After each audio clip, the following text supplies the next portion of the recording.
दिल के सुर्ख दीवारों पे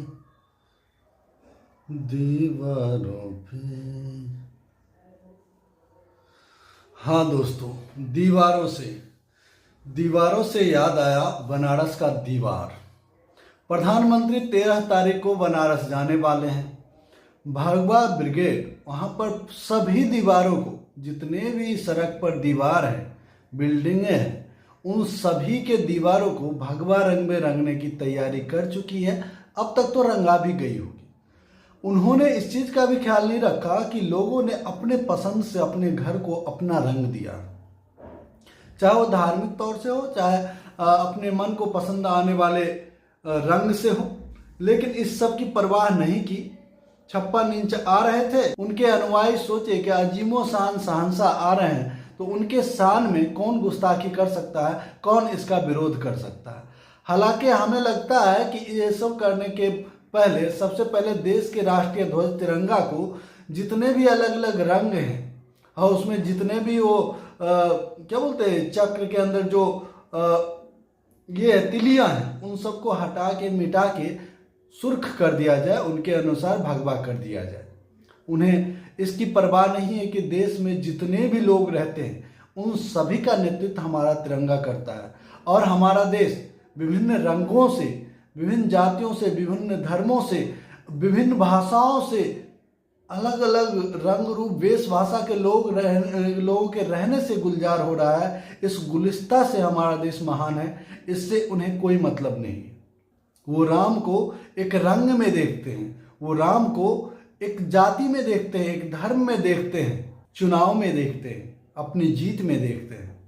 हालांकि यह भी अजीब विडंबना है कि भारत के लोगों, खास करके हिंदुओं में, जो धर्म कभी इंसानों को जिंदगी जीने का रास्ता बताती थी, जिंदगी जीना सिखाती थी, संबल देती थी, ताकत देती थी, साहस देती थी, अच्छे बुरों का ज्ञान बताती थी, आज उस धर्म को इंसान की जरूरत पड़ रही है। बहुत मजेदार है ना दोस्तों, जो भगवान अपने तमाम लीलाओं से मानव जाति के स्वर्णिम भविष्य को लिखे हैं, उस भगवान को आज इंसान घर दे रहा है, और वह भी इंसान का दुश्मन बन के।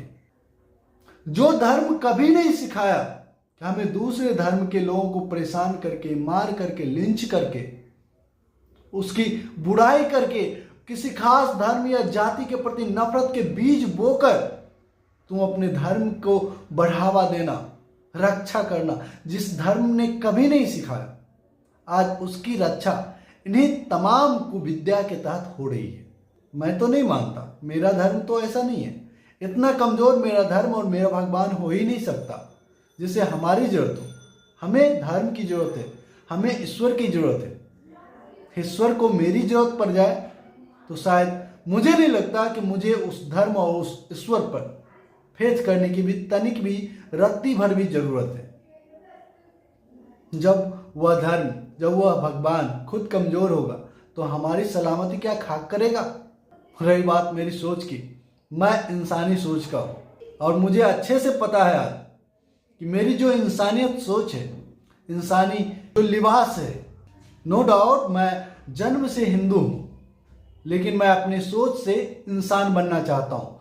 और मुझे आज पता चल चुका है, मैं किसी खास धर्म का प्रचार प्रसार करूं, दूसरा धर्म उसका विरोध कर सकता है, लेकिन जब मैं इंसानी धर्म को अपनाऊं, उससे अपना लगाव बढ़ाऊं, उस पर चलूं, तो मुझे आज ये पता है कि पूरी दुनिया में कोई ऐसे व्यक्ति या कौम या धर्म नहीं है जो हमारे इस इंसानी धर्म को चुनौती दे सके। क्योंकि इंसानी धर्म के सामने भगवान भी नतमस्तक होते हैं। चाहे आपका धर्म कोई हो, आप अपने धार्मिक पुस्तकों को उठाकर देख लें, न जाने कितने जगह पर ऐसे इंसानियत की बातें होंगी जहां पर ईश्वर, अल्लाह, गॉड, जो भी आपके आराध्य होंगे, उन्होंने इस बात की वकालत की होगी। बहरहाल साथियों, आज विदेशी मीडिया में प्रियंका चोपड़ा का एक इंटरव्यू पढ़ा, इसका सार आपके स्क्रीन पर। प्रियंका चोपड़ा ने इंटरव्यू के जरिए बताया कि उनके परिवार में सभी धर्मों का बराबर सम्मान रहा है। प्रियंका अपनी परवरिश पर बात करते हुए कहती हैं, उनके पिता ने सभी धर्मों का आदर करने की सीख दी थी। हाल ही में इंटरव्यू में उन्होंने बताया उनकी जिंदगी में भगवान के क्या मायने हैं और हाई पावर को लेकर उनका दृष्टिकोण कैसा है। अभिनेत्री ने कहा, भारत में कई धर्म प्रचलित हैं जिनका प्रभाव उनके ऊपर पड़ा है। उन्होंने कहा कि भारत को अध्यात्म के बिना देखा नहीं जा सकता। वो कहती हैं कि कॉन्वेंट में पढ़ने की वजह से उन्हें क्रिश्चियन तहजीब का पता चला। उन्होंने दावा किया कि उनके पिता मस्जिद में गाते थे। यही वजह है कि उन्हें इस्लाम के बारे में भी जानकारी प्राप्त हुई। उन्होंने बताया कि उनके घर में मंदिर था, जिसकी वजह से उन्हें हिंदू धर्म को समझने में आसानी हुई। अब बताइए दोस्तों, क्या किसी को इस बात पर आश्चर्य या सवाल हो सकता है कि प्रियंका चोपड़ा आज जिंदगी में तरक्की के शीर्ष पर है? कोई सवाल? इसके बावजूद सर्वधर्म समभाव की बात करती है, समानता की बात करती है, सभी धर्मों के आदर की बात करती है, भारत की बात करती है। क्या आपको नहीं लगता कि हम और आप जैसे तुच्छ लोग जो चंद राजनीतिक फकीरों के चक्कर में पड़कर अपने ही देश को बर्बाद कर रहे हैं, भारत माता को लिंच कर रहे हैं?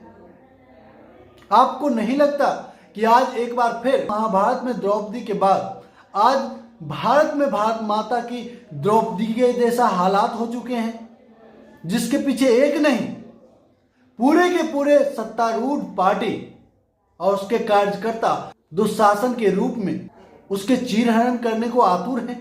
माफ कीजिएगा, कब तक आप खुद से खुद को भटकाकर इनके राजनीतिक राम के लक्ष्य को पूरा करते रहेंगे? एक दिन ऐसा आएगा, आप जीवन की वास्तविकता को समझेंगे और सच मानिए उस दिन ये पार्टी भी जमीन पर होगी और आप भी जमीन पर होंगे। उस दिन फिर से इस पार्टी को भी अपनी एक शुरुआत करनी होगी, सुधार करनी होगी और आपको भी, क्योंकि दोस्तों आप ही हैं जो 2014 में इनकी सरकार बनाई थी।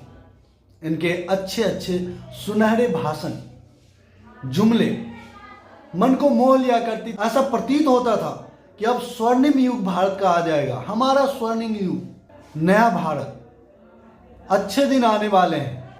कोई बात नहीं, सत्ता बदलनी चाहिए वरना शासन निरंकुश हो जाता है। लेकिन क्या 5 साल इन्हें देखने के बाद भी, इनकी अकर्मण्यता को झेलने के बाद भी वापस इन्हें सत्ता में लानी चाहिए थी? वापस इन्हें यह जगह नवाजा जाना चाहिए था? जिस तरीके से पहले के मनमोहन सरकार में पेट्रोल डीजल की महंगाई डायन हुआ करती थी, आज इन्होंने अपनी डार्लिंग बना लिया और उस डार्लिंग के पीछे आप भी लट्टू हो रहे हैं। कितनी अजीब बात है ना। जो सत्ता आपको 60-65 रुपये लीटर पेट्रोल दिया करती थी वो भ्रष्टाचारी था, और आज मोदी सरकार सेंचुरी मार करके भी ईमानदारी के प्रतिमूर्ति बने हुए हैं। ऐसे क्या मजबूरी है? कहाँ है स्मृति ईरानी? सिलेंडर लेके सड़कों पर डांस कर रही थी, आज आप किसी सड़कों पर उन्हें देखते हैं? अरे ये तो बात सिलेंडर की हो रही है। ना जाने कितने बहु बेटियों की इज्जत लूटी गई। कई मामले में तो भारतीय जनता पार्टी के नेता और विधायक शामिल थे। क्या कभी आपने देखा कि उन मामलों में भी स्मृति ईरानी जैसे नेता आकर विरोध दर्ज कराया?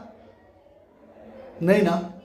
संसद में तो देखा होगा, नहीं देखा, देख भी नहीं पाएंगे, क्योंकि भारतीय जनता पार्टी अदाकारों की पार्टी है। जब सत्ता ही अदाकारी के सहारे मिली तो क्या फर्क पड़ता है किसी गुनाह को सपोर्ट करे या विरोध करे?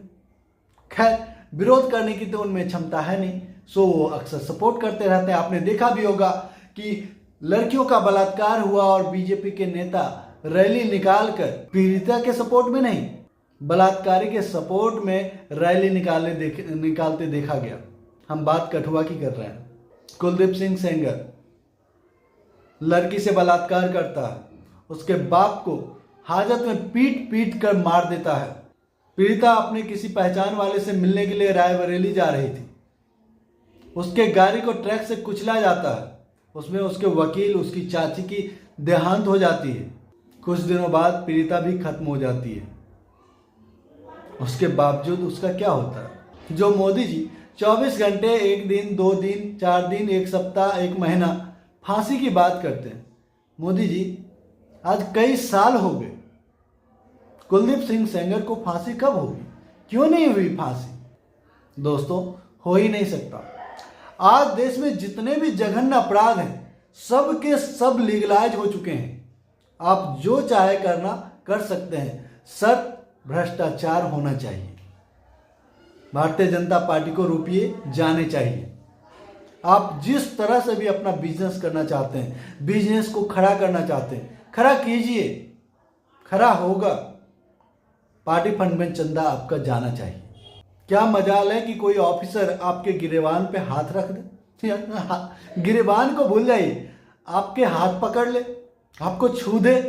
और दोस्तों, ऐसे भी उन ऑफिसर्स के औकात क्या होंगे जो ऑफिसर्स भारतीय जनता पार्टी के नेताओं की रैली के लिए भीड़ इकट्ठा करते होंगे? बताइए। दोस्तों, इस टॉपिक पर इतना ही। अगर हमारी ये प्रस्तुति आपको अच्छी लगी, वीडियो को लाइक करें, शेयर जरूर करें। और अगर आप हमारे चैनल पर नए हैं तो हमारे चैनल को सब्सक्राइब कर लें और घंटे के बटन को जोर दबा दें ताकि हमारा हर एक वीडियो सबसे पहले आपको मिले। जय हिंद, जय भारत, जय संविधान।